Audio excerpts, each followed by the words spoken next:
Hola amigos, su propio abuelo ordenó su muerte, rey de los cuatro extremos de la tierra.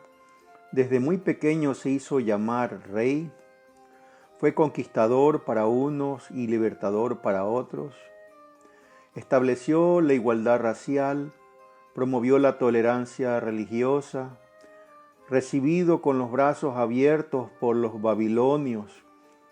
Su mayor enemigo, Alejandro Magno, fue su admirador y que dispuso la liberación de los judíos de Babilonia y emitió la orden de la reconstrucción del templo de Jerusalén. Hoy déjame que te cuente quién fue Ciro II el Grande. Nacimiento. Ciro II o Ciro el Grande fue el rey Aqueménida de Persia y fundador del imperio Aqueménida. Nació en el 600 a.C. o 576 a.C.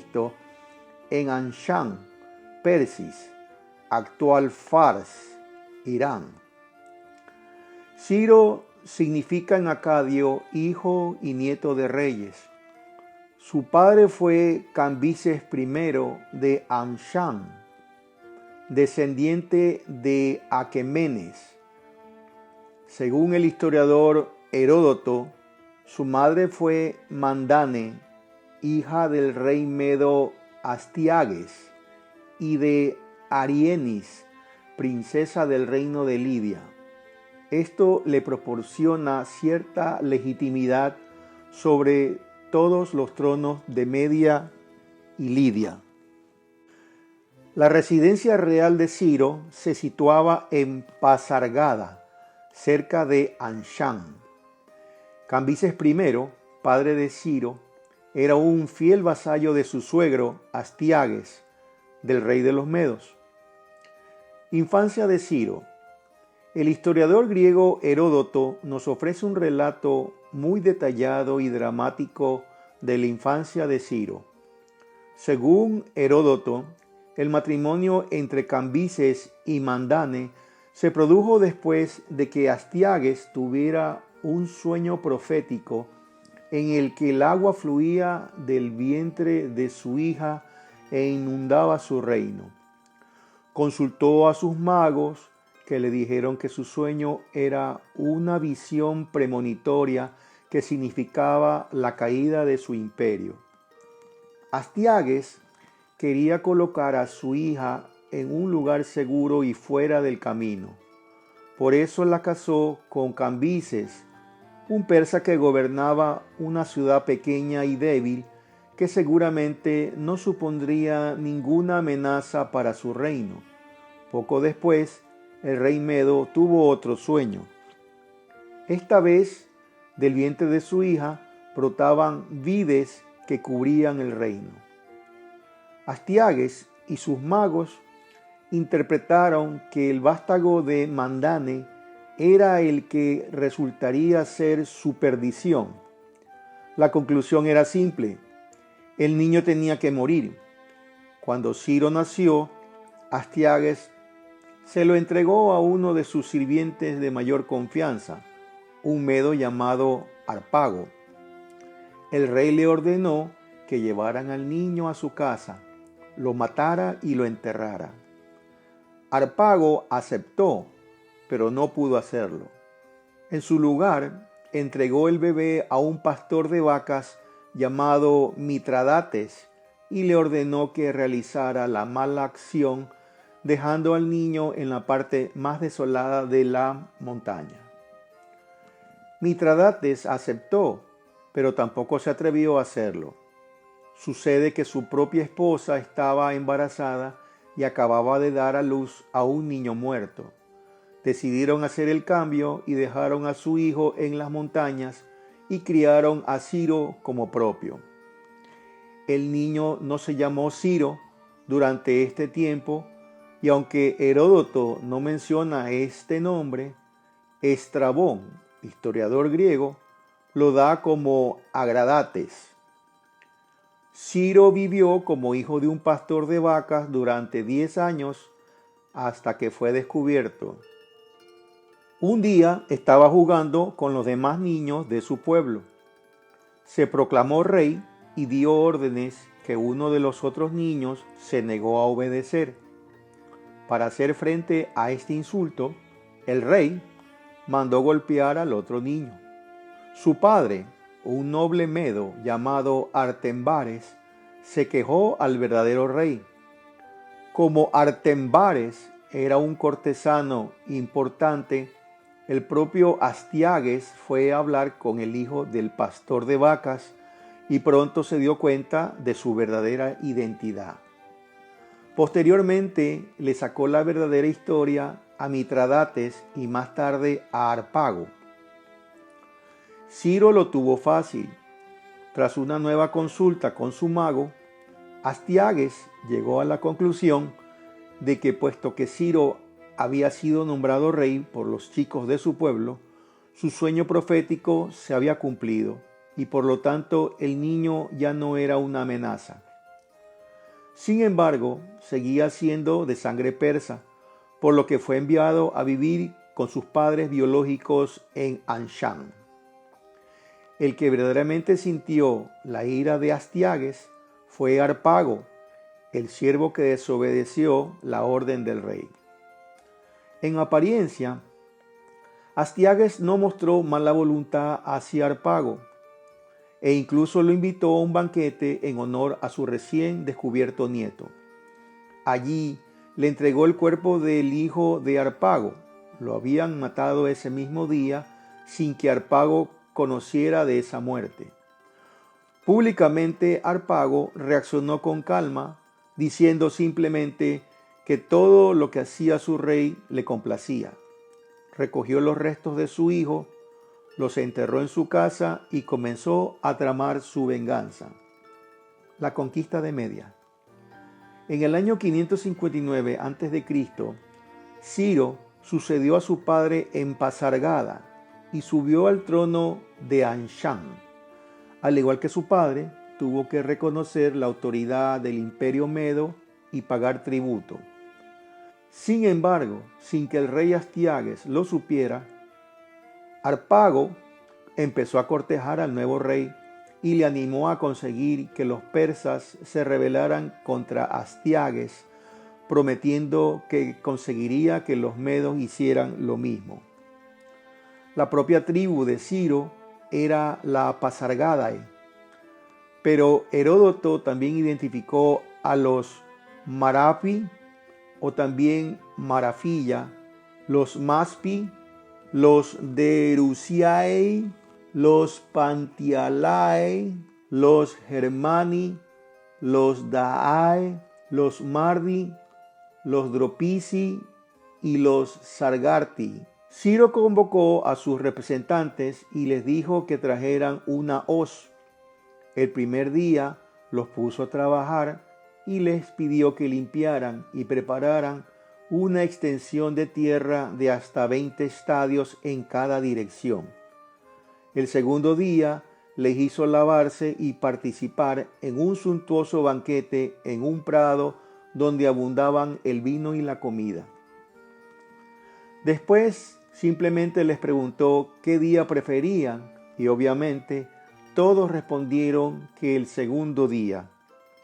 Fue entonces cuando Ciro prometió a los que estuvieran a su lado solo días libres de trabajo y esclavitud, mientras que los que se opusieran tendrían trabajos innumerables.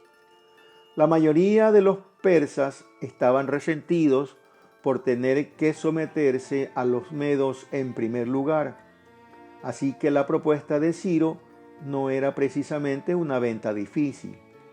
Aún así, no sabemos si todas las tribus se sumaron a la revuelta, pero fueron suficientes para que Ciro entrara en guerra contra el imperio medo. Según Heródoto, Ciro se rebeló contra Astiages, a quien logró deponer luego de recibir el apoyo de Harpago, comandante del ejército medo. En el año 550 a.C., según la crónica de Nabónido, cilindro de Sipar, Ciro II el Grande entró triunfante en Ecbatana, Hamadán en el actual Irán. El rey Ciro perdonó a Astiages y lo mantuvo en su corte hasta su muerte.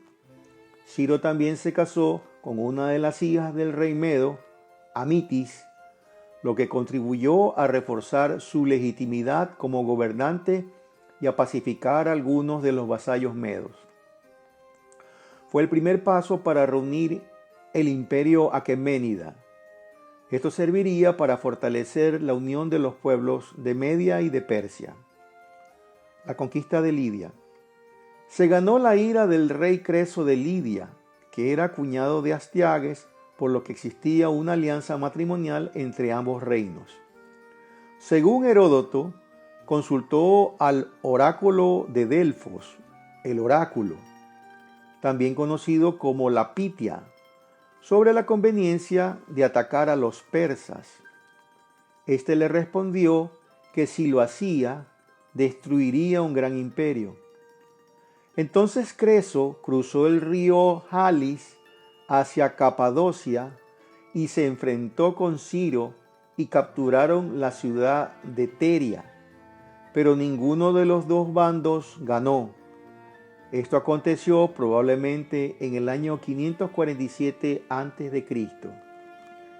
Creso se retiró a Sardes, la capital de Lidia, para pasar las estaciones frías y esperar refuerzos de su aliado Amasis II de Egipto y de la ciudad griega de Esparta, pero fue perseguido por los persas y sitiado.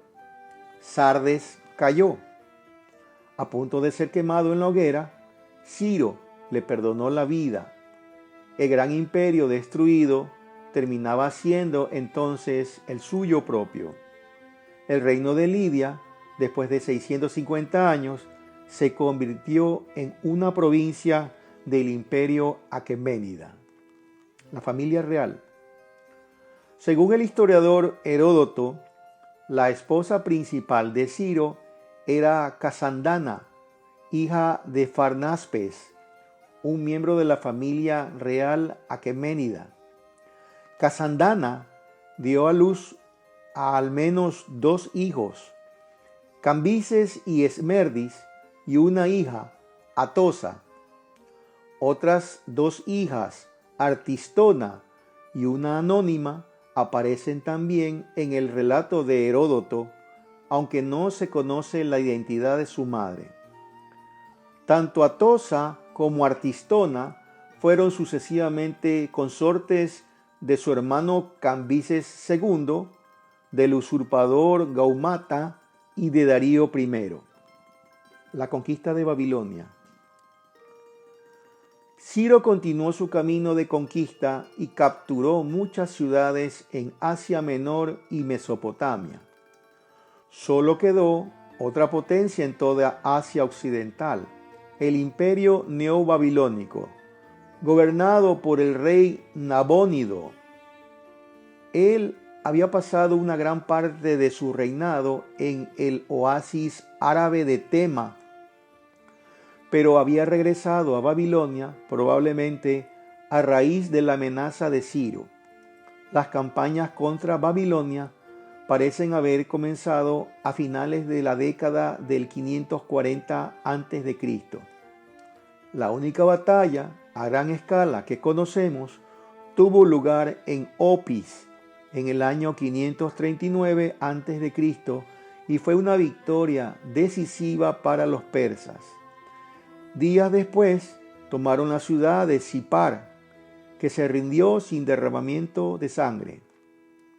Ciro entró en la propia Babilonia sin batalla.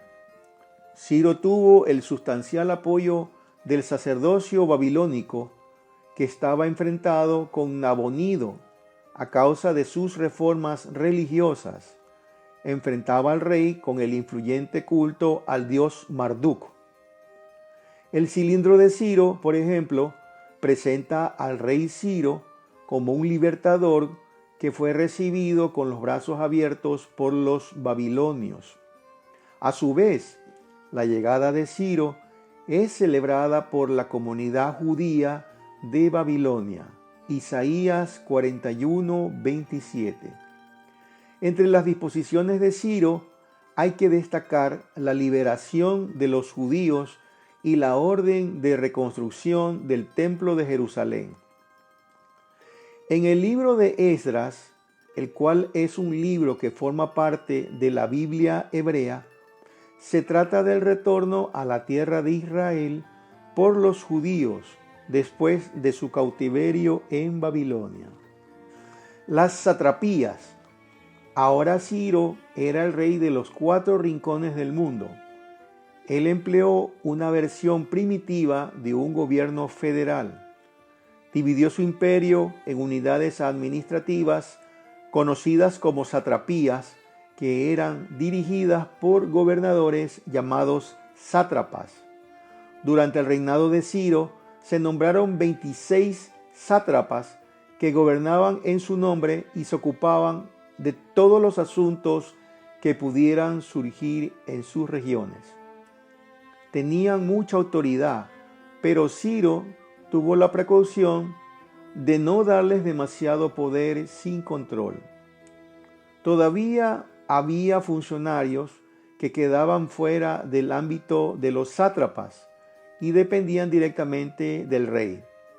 Entre ellos estaban los generales del ejército, los funcionarios de finanzas, así como un cortesano especial que iba de una satrapía a otra para realizar inspecciones, conocido como el ojo del rey. Esta era una estrategia que Ciro tomó prestada del imperio medo. Estos utilizaban reyes clientes que actuaban como gobernadores sobre zonas autónomas más pequeñas, pero Ciro fue el primero en emplearlos a gran escala.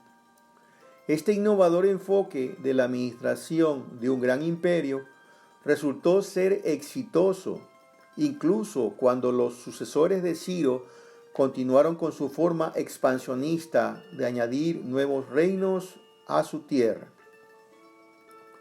Una prueba de ello fue el hecho de que el imperio duró otros 200 años después de la muerte de Ciro hasta que fue conquistada por Alejandro Magno. Otras características de Ciro el Grande. El imperio persa es un imperio universalista. Además de rey de Anshan, muy usual, y rey de Persia, Ciro asume los títulos de rey del mundo y de rey de los 4 extremos de la tierra, ambas de origen babilonio, así como rey de Babilonia. Ciro destaca por su política de concesiones hacia los pueblos sometidos, que en muchos casos lo hacen de buen grado, y a los que no se exige más que tributo, reclutamiento y aceptación de una guarnición permanente. Rechaza la deportación masiva practicada por sus antecesores asirios y babilonios y ocasionalmente por sus sucesores persas. Con Ciro, el movimiento es a la inversa. A las comunidades deportadas, como los judíos, se les permite regresar a su tierra. El rey Ciro estableció la igualdad racial. Asimismo, es muy notable la tolerancia religiosa aplicada por Ciro y sus sucesores. Ciro no se entrometió en la religión de los pueblos conquistados debido a que el mazdeísmo, religión oficial persa desde Darío I, promovía la tolerancia y el respeto a otros credos sin imposición de creencias de ningún tipo. Estos y otros decretos fueron grabados en un cilindro de barro cocido en lenguaje acadio con escritura cuneiforme, conocido como el cilindro de Ciro. Este cilindro, el cilindro de Ciro, es el responsable, en gran medida, de la reputación de Ciro como liberador y campeón de los derechos humanos. La muerte de Ciro. La muerte de Ciro termina con un gran signo de interrogación. Aunque algunos afirman que el rey murió pacíficamente en su casa, la mayoría coincide en que Ciro encontró su fin en la batalla. Según Heródoto, en el año 530 a.C., Ciro se enfrentó a los masaguetas, una tribu escita nómada gobernada por la reina Tomiris. Ciro hizo primero una oferta de matrimonio a la reina que ella rechazó, aunque otra fuente presenta a Tomiris como la esposa de Ciro. Los dos ejércitos debían enfrentarse en una batalla abierta, pero Ciro tendió una trampa a las tropas masaguetas y mató a muchos de ellos, incluido el general Espargapis, que también era hijo de la reina. Enfadada por este engaño, Tomiris reunió todas las fuerzas restantes y se enfrentó a los persas en una feroz batalla de la que salió triunfante. La mayoría de los persas habían sido asesinados, incluido Ciro, poniendo fin a su reinado de 29 años. Tomiris localizó su cuerpo, lo decapitó y sumergió la cabeza de Ciro en un charco de sangre para que el rey pudiera saciar su sed de sangre, lo que le costó a Tomiris la muerte de su hijo. La tumba de Ciro. Los restos de Ciro fueron enterrados en un mausoleo en la capital de Pasargada, llamada así por su tribu. Las ruinas de esta antigua ciudad siguen existiendo hoy en día cerca de la ciudad de Shiraz, en el actual Irán, y el lugar más preciado es la tumba de Ciro. Curiosamente, la tumba podría no existir si no fuera por el mayor enemigo del imperio aqueménida, Alejandro Magno, que era un admirador de Ciro. Alejandro ordenó reparar la tumba y devolver los restos de Ciro a su lugar. Y hasta aquí la historia de hoy. Nos gustaría conocer qué opinan. Si quieren conocer más historias, coméntenos y no olviden suscribirse a nuestro canal. Muchas gracias.